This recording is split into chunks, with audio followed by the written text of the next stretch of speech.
ignore my hair. I'm gonna go get my outbound COVID testing done. So I am back at the same center I came, that they kept sending me everywhere. So I'm hoping I'm able to get my test done because I'm traveling back to the UK on Sunday night. So I've actually got like a story, a tale to tell in regards to my experiences so far. So I'm gonna get this test done, hopefully, and then I can get the result back for tomorrow for my flight on Sunday. And like I said, ignore my hair, ignore how I look. I've got a hairdressing appointment for tomorrow, so I thought I would check in with you guys and I will give you an update once I'm done. So I'm just waiting to be called in now. I've handed in the form I was given at the VI office, and there was another Google Doc document you're supposed to fill in. I've completed that and I've shown them an email which says that I was assigned to this center. So I'm just waiting to be called and then get that done, and that will be one thing completed.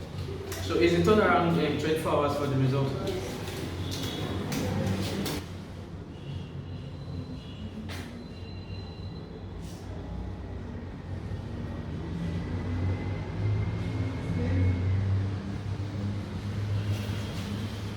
Oh God of Jesus.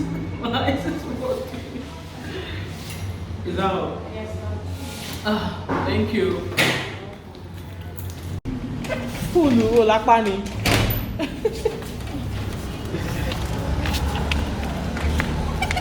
Alright guys, so I've just had my sample taken, and when they do the COVID testing, they only take the nose swab, they don't take the throat one.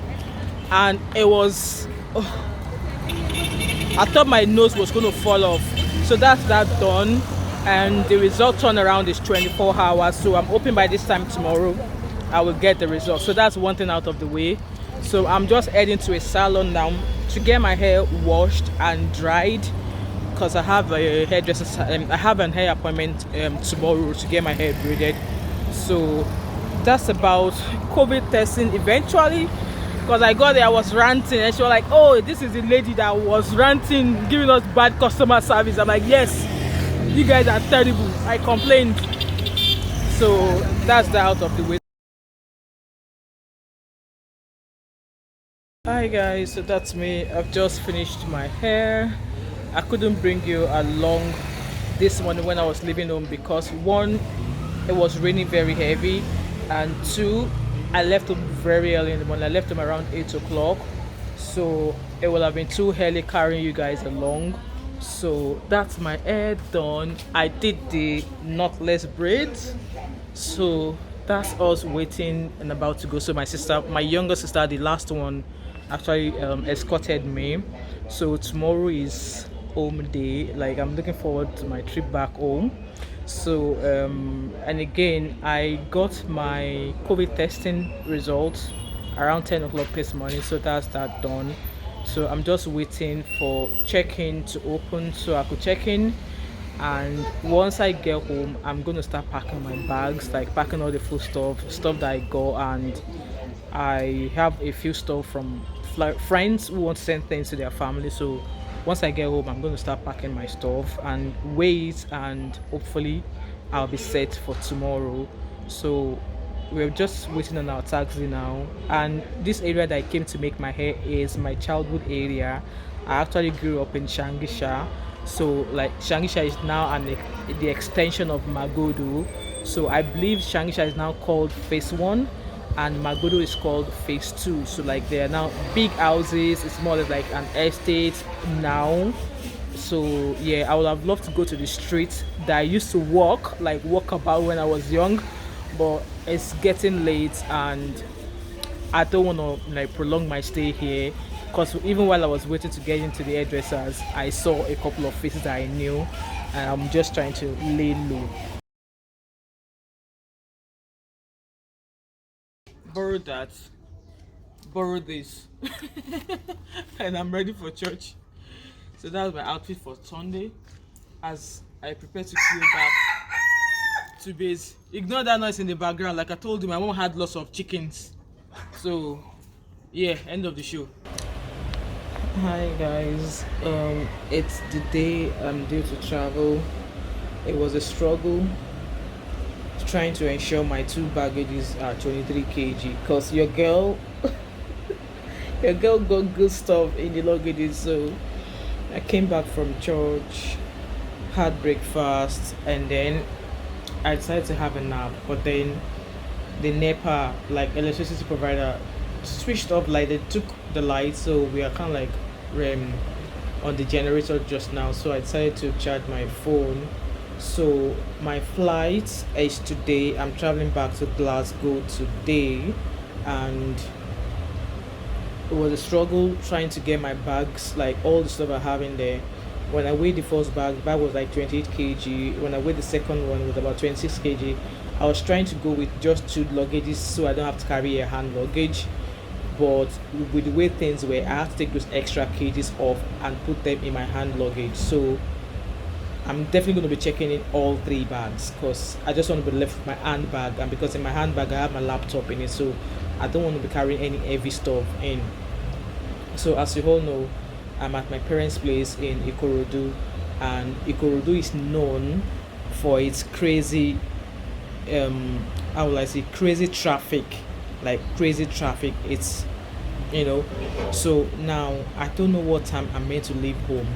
I met like an immigration officer who works in the airport. It was like coming to the airport at 4 o'clock, check in, put your baggages in, and then you can go and come back. And I was like, is that possible? Like you check in your luggages, you do what you're meant to do, and then you go back. And then so I was like, I don't know.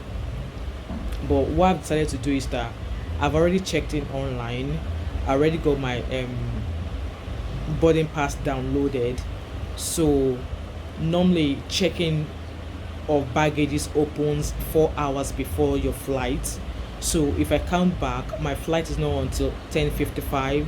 So I believe check-in of baggages should be open from around 6 o'clock if I'm not mistaken.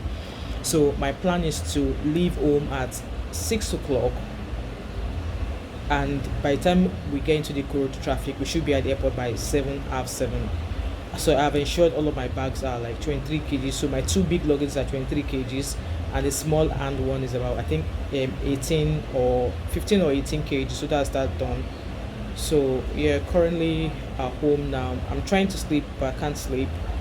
So I'm just chilling, relaxing till the taxi that's going to take me to the airport arrives at 6 o'clock. Alright guys, still trying to check in. We are on the queue and just waiting to check in my bag so I can get my name tag. So it's taking forever.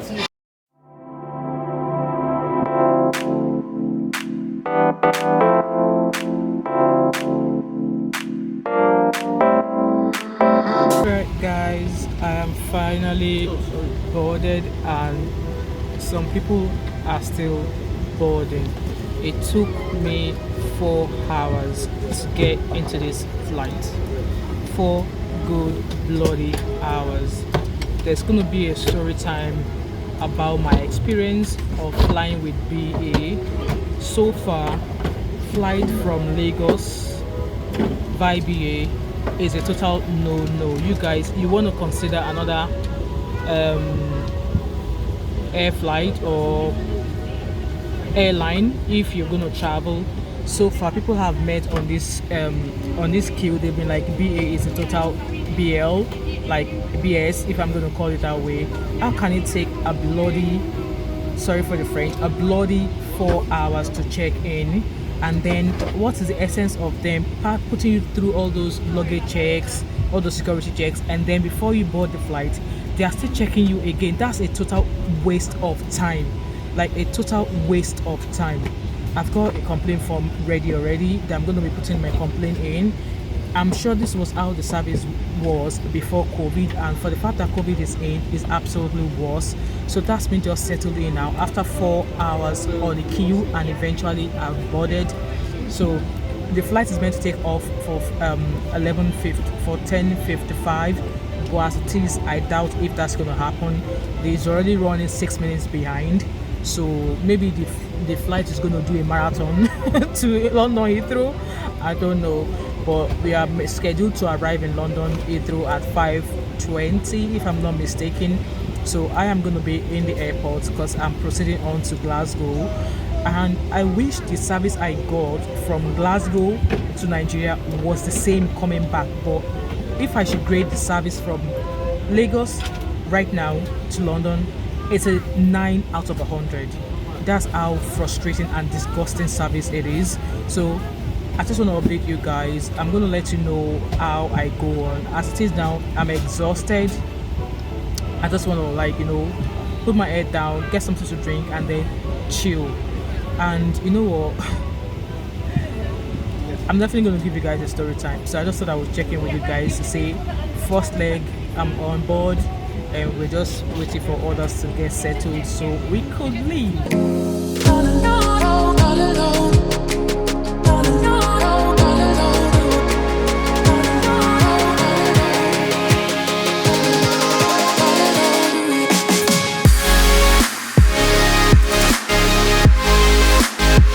So that's me home now, and I got home to one of burning there, and it smells amazing. That one there, it smells absolutely amazing.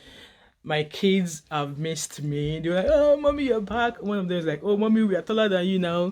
And they were like, one of them said, "Mommy, you look slimmer, like see if you've lost weight." And one of them was like, "Oh, mommy, you look like Elizabeth." I'm like, "Oh, that's because you've not seen me for 2 weeks." So I'm back home now, and my boxes are there. It's in the corner there. So I'm just going to get a proper shower, try and get some sleep, check emails, check if I've got any uni work to start doing. And I'm definitely going to be pouring candles today because I received 2 orders, so I need to get that candle today. And hopefully when I go out to post my day 2 kits, I will send that order out. And then, as you all know, I'm going to isolate for 10 days, so I can't really go out or mingle for the next 10 days. So that's the consequences of traveling to an ambassador country. So yeah, I'm gonna try and take my time and edit all of the short clips I've got there. I couldn't really record while I was at the departure at the Muritala Muhammed Airport because they were like no recording allowed, no video allowed, and stuff like that. But there's, like I said earlier on, there's going to be a story time on my experience about that, and I feel that BA has something to do with that as well. You can imagine from here going from UK to Nigeria, it was a phenomenal service from BA, but coming from Lagos to London, it was like, no, it was a substandard service, which I felt we should be calling BA out.